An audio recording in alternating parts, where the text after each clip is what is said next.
اللهم محمدا في جميع أفعاله ومحمد اللهم صل عليه مع صحبه وآله صلاة تكون لك رضاء ولحقه أداء. أما بعد، د رسول صلی الله علیه و آله وسلم د سیرت 14مه برخه. په تیره برخه کې مو بیان تر دې ځایه پرې کړی و چې د ابولهب ښځه ام جمیل په څنګه طریقه باندې ووژل شوه.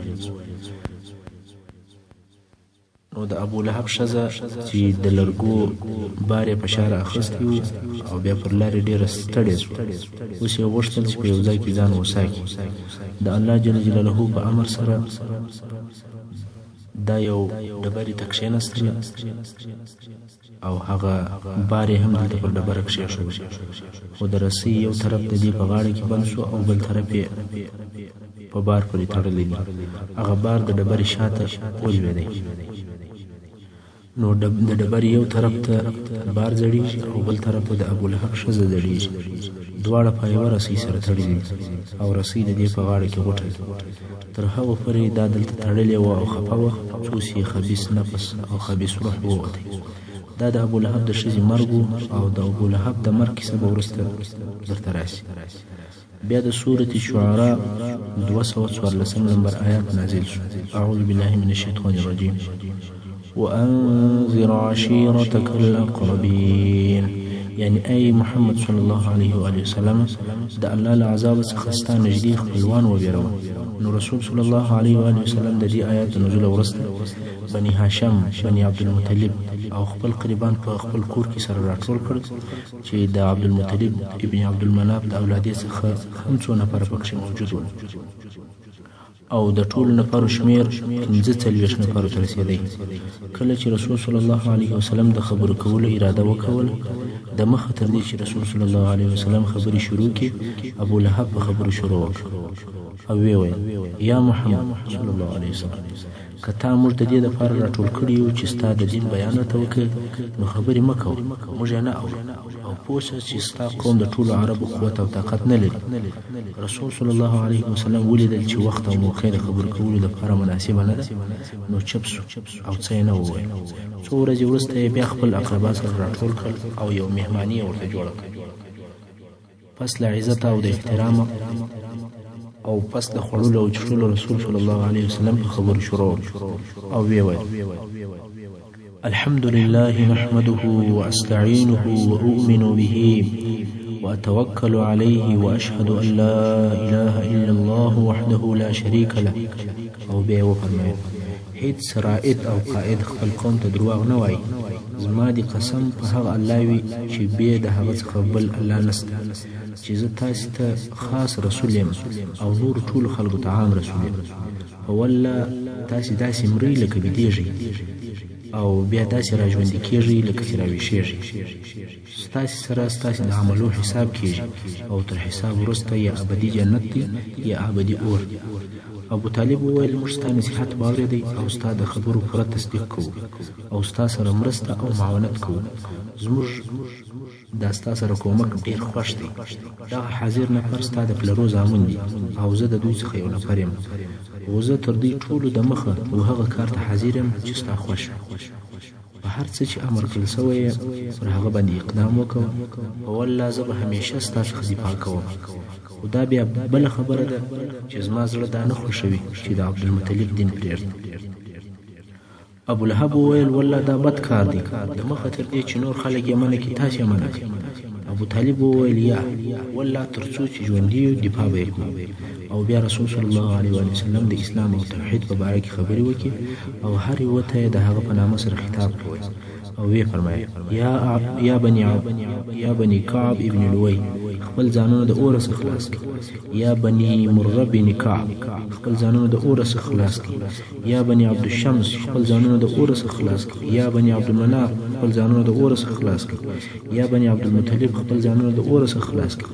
هر یوه ته یې د هغه په نامه سره جلا جلا خطاب وکړي. حتی خپلو عمګانو ته یې د هغو په نامه سره خطاب وکړي او ویلې: یا صفیه بنت عبدالمطلب، د الله د طرفه هیڅ نسم در سره کولی،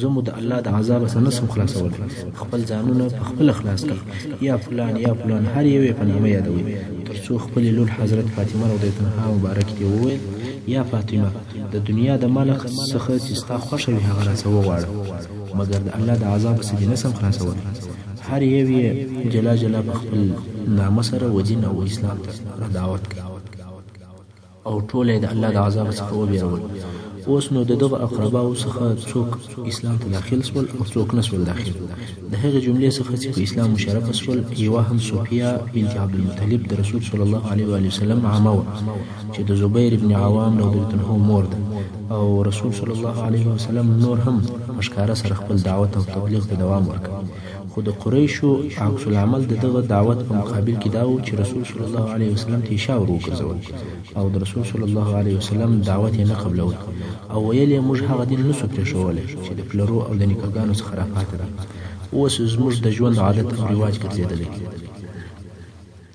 دلته نو رسول صلی الله علیه وسلم دوی دې ته متوجه کړل چې تاسې باید خپل فکرونه او عقلونه د ړانده تقلید او بې سنجولو متابعت څخه آزاد کړئ د عقل او د منطق څخه کار واخلئ او نبی علیه السلام مبارک ورته وویل دغه بوتان چې تاسې د هغو عبادت کوئ نه ګټه در رسولی سي نه ضرر او دا چې ستاسې پلرو او نیکهګانو د هغو عبادت کوئ دا ستاسې دپاره عذر نه بلل کېږي دا خالي ړوند تقلید دی کله چې رسول صلی الله علیه وسلم د دوی پر الهه یا خدایانو عیبونه وویل ضعیفه او بېوسه یې وبلل او ویل دا چې ستاسې پلرونه او نیکهګان د هغو عبادت کوي دا ستاسې د پلرو بېعقلي ده هغو د عقله څخه کار نه دی اخیستی دې خبرې پر کفارو ډېر بوج وکړي او قریش ټول ډېر په قهر او په غضب شول ځکه اوس په لوړ اواز سره اوري چې مشرکان او د بتانو عبادت کوونکي ګمراه دي دغه خبرې لکه یو صاعقه یا یو ټکه چې پر راولویږي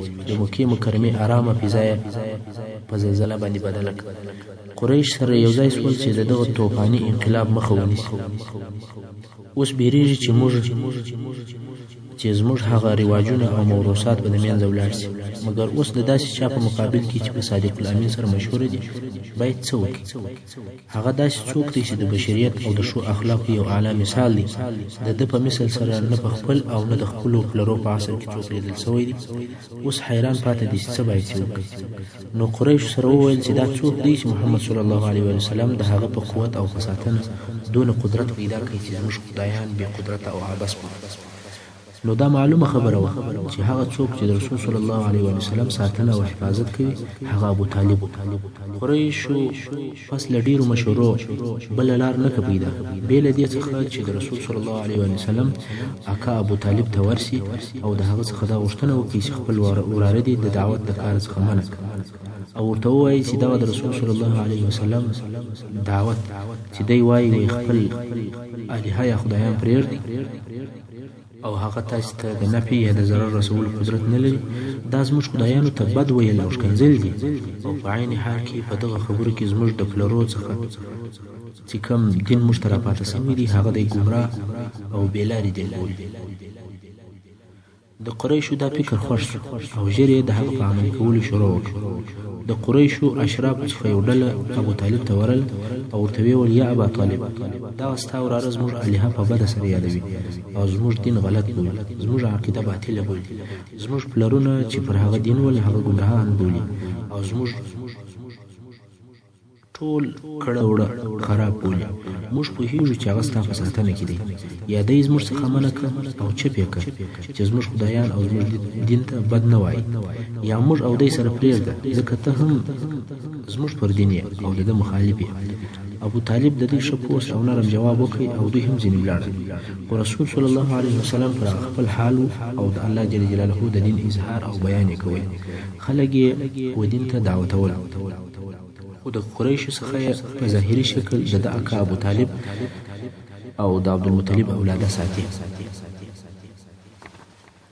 د دعوت د اوریدلو څخه د حاجانو د منع کولو دپاره د قریشو مشورې په دغه موده کې قریشو ته یو مهم کار پیدا شو هغه دا چې د دعوت پر ښکاره کېدلو فقط څو میاشتې تېرې سوي وې چې د حج موسم را نږدې شو قریش پوهېدل چې د عربو مختلفې ډلې د مختلفو ځایونو څخه مکې مکرمې ته راځي نو دوی سره وویل موږ باید خامخا داسې یو خبره ولرو چې د محمد صلی الله علیه وسلم په باره کې نورو عربو ته وایو دا د دې دپاره چې د رسول صلی الله علیه وسلم دعوت د نورو عربو پر زړونو تاثیر ونه کړي. نو د قریشو مشران ولید ابن مغیره ته راټول شول او په دغه باره کې مشوره ورسره وکړه چې موږ باید خلکو ته د محمد صلی الله علیه وسلم په باره کې څه ووایو. ولید وویل هو، په اتفاق سره باید چې یو خبره جوړه کړو او ټوله به هغه خبره کوو، مختلفې خبرې به نه کوو، ځکه په مختلفو خبرو کې یوه ډله هغه بله ډله دروغجنه کوي او د یوې ډلې خبرې د هغه بلې ډلې په خبرو ردې شي. قریش وویل نو ته ووایه چې خلکو ته به څه وایي. ولید وویل یا تاسې ووایاست زه به غوږ درته ونیسم. قریش وویل خلکو ته به وایو چې کاهن دی. ولید وویل یا والله کاهن نه دی، موږ کاهنان لیدلي دي، د ده په خبرو کې نه د کاهنانو سجا شته نه زمزمه. قریش وویل داسې به ووایو چې لیونی دی. ولید وویل لیونی هم نه دی، موږ لیونتوب لیدلی دی او را معلوم دی، نه د لیونتوب وسوسه پکښې ده نه یې خرافات. قریش وویل نو به وایو چې شاعر دی. ولید وویل شاعر هم نه دی، موږ د شعر ټول اقسام پیژنو، رجز، حجز، قریض، مقبوض، مبسوط او د شعر نور ټول اقسام را معلوم دي، د ده خبرې شعر نه دي. قریش وویل نو وبه وایي چې ساحر دی. ولید وویل ساحر هم نه دی، موږ ساحران او د هغو سحر لیدلی دی، نه د هغو پکل پکښې شته او نه د هغو غوټه کول. قریش وویل نو څه به ووایو. ولید وویل والله د ده خبرې ډېرې خوږې دي، د خبرو ریښې خوشبویې، شاخونه یې میوه لرونکي دي. د ده په باره کې چې تاسې دغه هر څه وویل معلومیږي چې ټول ناحق او باطل وایاست. قریش وویل نو هغه ستا ښه او روښانه نظر راته ووایه. ولید وویل وخت راکړه چې فکر پکښې وکړم. ولید فکر وهی تر څو پورې په آخر کې دې نتیجې ته ورسېدی. والمعقوله خبره دا ده چې ووایي ساحر دی، داسې خبرې کوي چې په هغه سره زوی او پلار سره جلا کوي، ورور او ورور سره جلا کوي، ښځه او خاوند سره جلا کوي، سړی او خپله قبیله سره جلا کوي. پس له هغه څه چې د قریشو پر دغه خبر اتفاق او مصلحت وشو، نو یې د هغه پر عملي کولو باندې اقدام وکړ. د حج د موسم په وخت کې قریشو د مکې مکرمې پر لارو نفر کښېنول. هر څوک چې به مکې مکرمې ته راتلل هغه به یې بیرول او ورته ویل به یې چې په موږ کې یو داسې ساحر پیدا شوی دی چې په خپلو خبرو پلار او زوی سره جلا کوي، ورور او ورور سره جلا کوي، ښځه او خپل خاوند سره جلا کوي. پام کوئ چې خبرې یې وانهوري. او د دې کار مشرتوب ابولهب پر غاړه واخیستی. کله چې به د رسول صلی الله علیه وسلم د حج په موسم کې خلکو ته دعوت کوي او د یو الله و عبادت او وحدانیت ته به دعوتول، ابولهب به پسې و او دغه نارې به یې وهلې د ده خبرې مه منئ، دا د دې نه اوښته دی، کذاب دی العیاذ بالله. او د دې کار نتیجه دا شوه چې د دغه موسم راغلو عربو د ځان سره دغه خبر خپلو وطنو ته یوړ او د رسول صلی الله علیه وسلم د دعوت خبر د عربو په ټولو وطنو او قبیلو کې نشر شو. د دعوت د چپولو دپاره د قریشو قسم طریقې. کله چې قریشو ولیدل چې رسول صلی الله علیه وسلم د خپل دعوت څخه لاس نه اخلي، نو بیا سره کښېنستل او په دې باره کې فکر وکړ. د دعوت د منع کولو دپاره یې ډېرې خبرې وکړې او ډېرې لارې چارې یې وسنجولې. د هغو د عملي کولو دپاره یې فیصلې وکړې چې د هغو فیصلو خلاصه به درته بیان کړي.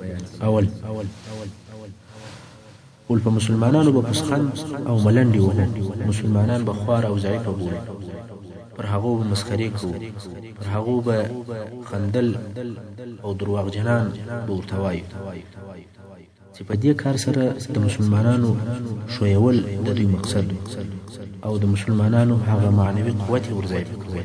پر رسول صلی الله علیه وسلم به یې بې ځایه تهمتونه ویل، سپکې او نالایقې خبرې به یې ورته کولې، د مجنون او د لیوني په نامه به یې ورته نارې کول.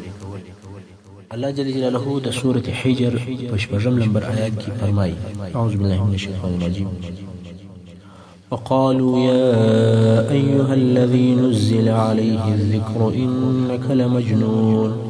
یعنی دا کفارو به محمد صلی الله علیه وسلم ته ویل: ای هغه څوک چې پر هغه قرآن نازل شوی دی بېشکه ته خامخا لیونی یې.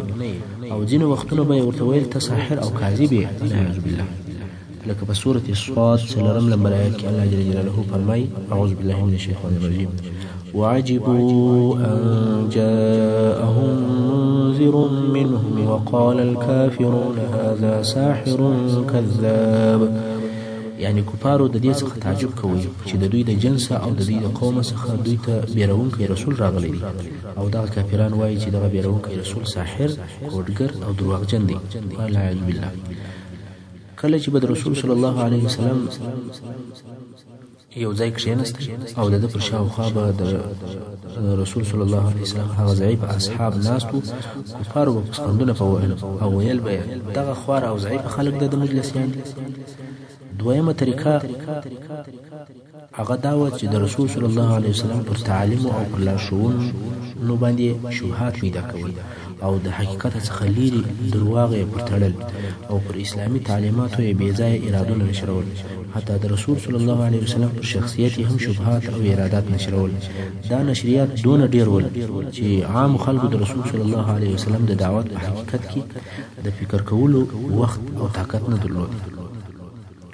او قرآن مجید ته په اساطیر الاولین یعنی پخوانۍ کیسې ویل او ویل به یې چې دغه قرآن یو انسان وښیي او کله کله به ویل چې دا څنګه رسول دی، خواړه خوري او په بازارو کې ګرځي.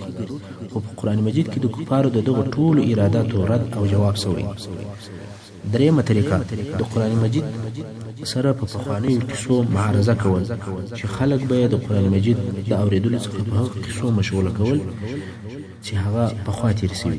دا کار یې د نقد ابن حارث په واسطه سره کول چې تفصیل به یې وروسته راسي. او څلورم مساومات، یعنی د رسول صلی الله علیه وسلم سره داسې خبرې کولې چې څه راکړه او څه در سره واخله. د دې څه مقصد دا و چې شرک او اسلام سره ګډ کړي. یعنی مشرکانو د خپل شرک څخه یو څه کارونه پرېښول او رسول صلی الله علیه وسلم ته به ویل چې ته د خپل دین او د دعوت څخه څه کارونه پرېږده. دا خو د کفارو فیصلې او عمل و. خو پر دغه سربیره مشرکان ولیدل چې دعوت نور هم نشریږي او د خلکو توجه ور اوړي. قریش په بیره کې سول چې دا قصه نور هم پسې اوږدېږي او دوی یې مخ نسي نیولی. قریبه ده چې اسلام او مسلمانان د دعوت په مسله کې پر ټوله مکه مکرمه غالبه شي. نو د قریشو مشرانو دا مشوره او اتفاق سره وکړي چې داسې یو کار ته به محمد صلی الله علیه و وسلم راوبولو چې تر اوسه مو هغه پیشنهاد نه دی ورته کړی. دا یو نوې خبره ده، ښایي دا خبره را سره ومني. د قریشو ټولو مشرانو دا خبره خوښه او رسول صلی الله علیه وسلم د قریشو د مشرانو سره د ملاقات لپاره ور وغوښتل. رسول صلی الله علیه وسلم هم ورغلی. قریشو ورته کښېنستل او ورته ویل یا محمد صلی الله علیه وسلم، هر پیشنهاد چې مو درته کړی دی تا نه دی قبول کړی. اوس یو نوې طریقه درته وایو او دا دې هم تا ته معلومه وي چې دغه نوې طریقه موږ ته ډېره سخته او مشکله ده. رسول صلی الله علیه وسلم مبارک ورته وفرمیل وایاست دغه نوې خبره نو څه شي ده؟ قریش وویل موږ وینو چې ته پر خپله خبره ټینګ یې. نو به یو بل اتفاق وکړو، هغه دا چې یوه ورځ ته زموږ د الهه یعنې د خدایانو عبادت کوه او یوه ورځ به موږ ستا د خدای عبادت کوو. نو سره برابر به یو ورځ ته زموږ پر دین سه او یو ورځ به موږ ستا پر دین، چې دغه هغه د مساومات معنا ده. رسول صلی الله علیه وسلم مبارک ورته وفرمیل دا د دین کار دی، دا اختیاري معامله نه ده، داسې نشي کېدلی. قریش وویل موږ به یوه هفته ستا د الله عبادت کوو او ته یوه ورځ زموږ د خدایانو عبادت. بیا هم رسول صلی الله علیه وسلم نه قبول او دا څه بې معنا خبرې دي، دا لوبې او مسخرې دي. الهه یا خدایان داسې وي چې یوه ورځ یې سړی تابع وي او بله ورځ یې ملکي دي. ابن اسحاق رحمه الله وایي چې رسول صلی الله علیه وسلم په کعبه شریف طواف کوي چې اسود ابن المطلب او ولید ابن مغیره او امیه ابن خلف او عاص ابن وائل چې دغه ټول د قریشو لوی لوی مشران دي و رسول صلی الله علیه وسلم ته ودرېدل او ورته ویل یا محمد صلی الله علیه وسلم راسه موږ به د هغه چا عبادت کوو چې ته عبادت کوي او ته د هغه چا عبادت کوو چې موږ عبادت کوو. که ستا معبود زموږ تر معبود ښه او بهتر و نو تا به هم د هغه څخه خپله حصه اخیستې وي، او که زموږ معبود ستا تر معبود ښه او بهتر و نو تا به هم د هغه څخه حصه اخیستې وي. یعنی موږ به ستا د خدای ښه حصه واخلو، ته زموږ د خدایانو څخه حصه واخلو.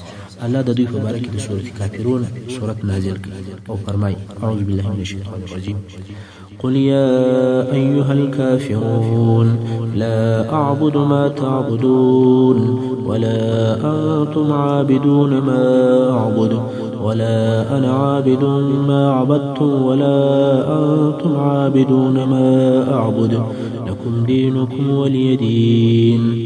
الله جل جلاله دغه د مشرکانو مساومات او مفاوضات په دغه قاطع او جازمه فیصله سره ورد کړ چې نه موږ تاسو د دین عبادت کوو او نه به تاسو زموږ دین عبادت کوو. خو دغه مساومات د یو وار او د دوه وار لپاره نه وو، بلکې ډیر وارې دغه خبرې د مشرکانو له طرفه څخه تکرار شوې دي، خو په هر وار کې به بې فایدې وي، ځکه دا امکان نه لري چې هلته مشترک عبادت موجود وي چې هم د الله عبادت وشي هم د بوتانو. او د الله جل جلاله دا قول هم د دې مشرکان مبارک نازل شوی دی په سورة قلم 9 نمبر آیت کې فرمایي ودوا لو تدهنوا فيدهنون، یعنی کته د دوی طرف ته لږ ورواړي دوی تیار او آماده دي ستا طرف ته درواړي، مګر یا د عقیدې مسله ده، په عقیده کې هیڅ نرمتیا او مراعات امکان نه لري. د عقیدې کار باید خامخا واضح صریح او ښکاره وي. د عقیدې په کار کې بیره نرمي وړمالي او یو د یو چا لحاظ او مراحت کول دا هیڅ نه ځایږي. د مشرکانو د طرفه د ازارولو شروع کېدل د بعثت په 4 کال په شروع کې د مشرکانو د دعوت د چپولو او منع کولو لپاره دغه ذکر شوي طریقې یو په بل پسې متصلې سره استعمالولې. پر دې کار څو میاشتې تېرې شوې چې فقط دوی د خولې د خبرو څخه کار اخیستی، د مسلمانانو په ازارولو او په عذاب ورکولو سره شروع نه وکړي. خو دوی ولیدل چې دغه طریقې د اسلام دعوت نشي منع کولی او نه چپولی او د هغه په مخ کې بې فایدې ښکارېږي او هیڅ یو نتیجه هم نه ورکوي. نو د بل وارې دپاره بیا قریش او د قریشو سرداران او مشران سره راټول شول چې د دې مجلس مشر او د شورا د اعضاو شمېر 25 نفر او د دې مجلس رئیس او مشر ابو لهب د رسول صلی الله علیه وسلم اکاو. پس له ډېره فکره او پس له ډېرو مشورو دې مجلس د رسول صلی الله علیه وسلم او د اصحاب کرامو پر ضد ډېر جازم او قاطع تصامیم ونیول. ول هر څوک به د اسلام او د مسلمانانو په مقابله کې او د هغو په جنګېدلو کې خپل ټول قوت او پوره طاقت استعمالوي. د محمد صلی الله علیه وسلم په ازارولو کې به هیڅ دریغ او کوتاهي نه کوي او هغه کسان چې اسلام ته داخل شوي دي یا نوي داخليږي هغو ته به سخت عذابونه او تکلیفونه ورکوي. دغه مادې تصویب شوې او د هغو د عملي کولو دپاره تصمیمونه ونیول شول. اوس خو د نورو مسلمانانو سره خاصتا د هغه ضعیفې طبقې سره د دغو مقرراتو عملي کول اسانه کار و، مګر رسول صلی الله علیه وسلم چې د ډېر وقار او د دبدبې خاوند خور شخصیت دی، د دوستانو او د دشمنانو په سترګو کې لوی او محترم دی. د داسې چا سره څوک بې له عزت او بې له احترام نسي مخامخ کېدلی. د داسې چا په مقابل کې بې ادبي او سپکې خبرې کول بې له رذیله او بې شریفه سړي بل څوک نشي کولی. پر دې ټولو سربیره محمد صلی الله علیه وسلم د ابو طالب په ساتنه کې هم دی او ابو طالب د مکې مکرمې د خاصو مشرانو څخه دی. هیڅ څوک د هغه یو هګۍ ځان ته حلاله نشي بللی او محمد صلی الله علیه وسلم د هغه وراره دی. دا کیفیت قریش په تردد کې واچول، مګر بیا هم تر کومه وخته پورې چې د دې دعوت مقابله دی کوي نو خپل کوشش نه سپموي. د رسول صلی الله علیه وسلم او د اصحاب کرامو ازارول. اوس نو د مشرکانو په طرفه د رسول صلی الله علیه وسلم ازارونه شروع شول چې دغه ازارونه د هغو مشرتوب ابو لهب پر غاړه اخیستی و. ابو لهب خو هغه څوک و چې د رسول صلی الله علیه وسلم سره د اولې ورځې څخه د مخه تر دې چې قریش دغه عداوت راښکاره کړي یا د دې عداوت فکر ووي، د ابو لهب خپل دشمني ښکاره کړه. د صفا د غونټۍ د نارې په ورځ دی و چې رسول صلی الله علیه وسلم ته ناوړه جواب ورکړ او خلکو ته یې بیرته د تللو امر وکړ. په ځینې روایاتو کې راغلي دي چې کله رسول صلی الله علیه وسلم د صفا پر غونډۍ د خپل رسالت اعلان وکړي ابو لهب یو ډبره راواخیستله او غوښتل یې چې په هغه سره رسول صلی الله علیه وسلم وویني. همدارنګه د بني هاشم په مجلس کې ابو لهب و چې رسول صلی الله علیه وسلم یې د اسلام د دعوت او د بیانولو څخه منع کړي. دغه ابو لهب تر بعثت د مخه د خپلو دوو زامنو دپاره چې عتبه او عتیبه نومېدل د رسول صلی الله علیه وسلم دوې لوڼې رقیه او ام کلثوم په نکاح کړي دي. کله چې رسول صلی الله علیه وسلم په رسالت سره مبعوث شو ابو لهب خپل زامن د رسول الله صلی الله علیه وسلم د لوڼو په طلاقولو سره جبران او قهرن امر کړ. چې د ده ښځې او د ده لوڼې باید چې ورته لاهي تر څو چې هغو هم تر واده کولو د مخه طلاقي کړي. او کله چې د رسول صلی الله علیه وسلم دویم زوی عبدالله وفات شو، ابولهب په ځغستا خپلو نور مشرکو ملګرو ته ورغلی او دا زیری یې پر وکړ چې محمد صلی الله علیه وسلم ابتر دی، یعنې بې زویه شو. دا مو مخکې درته وویل کله چې به رسول صلی الله علیه وسلم د حج په موسم کې نورې قبیلو ته دعوت کوي او هغه به اسلام ته دعوتولې، ابولهب به تر شا په پسې و او خلکو ته به یې ویل د ده خبرې مه منئ او دا د دین اوښتی دی، دروغجن دی علیه بالله. په یو روایت کې راغلی دی چې یوازې پر دغه خبرو کفایت نه کوي بلکې رسول الله صلی الله علیه وسلم یې په ډبرو هم ویشتی تر څو چې د رسول صلی الله علیه وسلم تر پښو به وینې بهېدې. د ابولهب ښځه چې ام جمیل ورته ویل کېدل او نوم یې عروه بنت حرب ابن امیه او دا د ابو سفیان خور ده، د رسول صلی الله علیه وسلم په دښمنۍ کې تر خپل میړه ابولهب کمه نه وه. د شپې به یې زوزان راوړل د رسول صلی الله علیه وسلم په لار او د کور په دروازه کې به د دې دپاره کښېښول چې د رسول صلی الله علیه وسلم په مبارکو پښو ننوځي. د ابولهب ښځه یو بدخولې او د اوږدې ژبې خاوند ده. پر رسول صلی الله علیه وسلم به یې تهمتونه ویل او بې ځایه خبرې به یې پر کولې. د فتنې اور ته یې پکه وهله. رسول صلی الله علیه وسلم او د هغه پر ضد یې هر څه په خوله چې ورکړل هغه به یې ویل.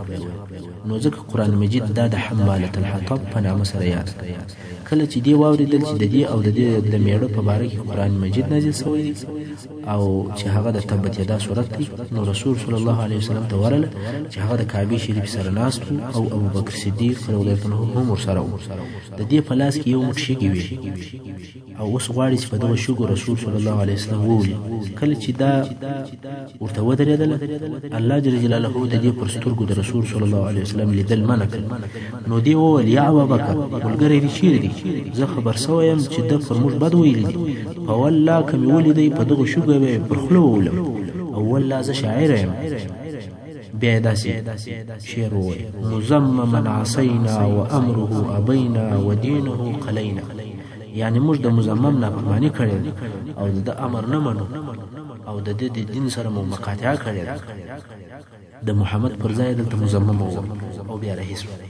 ابو بکر صدیق رضی الله عنه د رسول صلی الله علیه وسلم څخه پوښتنه وکړه یا رسول الله آیت نه لیدل ته نه لیدل؟ رسول صلی الله علیه وسلم وفرمایل هو زه نه لیدل، الله دا فرماننده کړ. هغه د رسول صلی الله علیه وسلم اکا ابولهب چې هغه ناوړه کارونه یې کول او دغه یې ښځه او په عین وخت کې دوی د رسول الله صلی الله علیه وسلم همسایګان هم ول. کور یې د رسول صلی الله علیه وسلم د کور سره مښتی و. رسول صلی الله علیه وسلم پر دوی سربیره نور همسایګان هم درلودل چې د دوی ټولو د رسول الله صلی الله علیه وسلم په ازارولو کې دوی ډېر کوشش کوي. د رسول صلی الله علیه وسلم همسایګان هغه دا کسان یو ابولهب، بل حکیم ابن ابي العاص، بل عقبه ابن ابي معيط او بل عدي ابن حمراء ثقفي او بل ابن الاصداء الهزلي.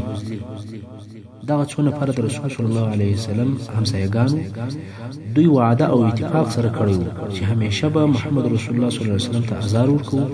نو رسول صلی الله علیه وسلم به په خپل کور کې پر لمانځه باندې ازاروي چې پر لمانځه باندې بیا اسلام ولاړو. دوه همسایګانو به یو د پسه د نس مردار شان پر وغو غورځول تر څو چې رسول الله صلی الله علیه وسلم د دغه ازارو په سبب دې ته مجبور شو چې خپل لمونځ د هغه لوی ډبرې شاته وکړي کومه چې د رسول صلی الله علیه وسلم په کور کې و.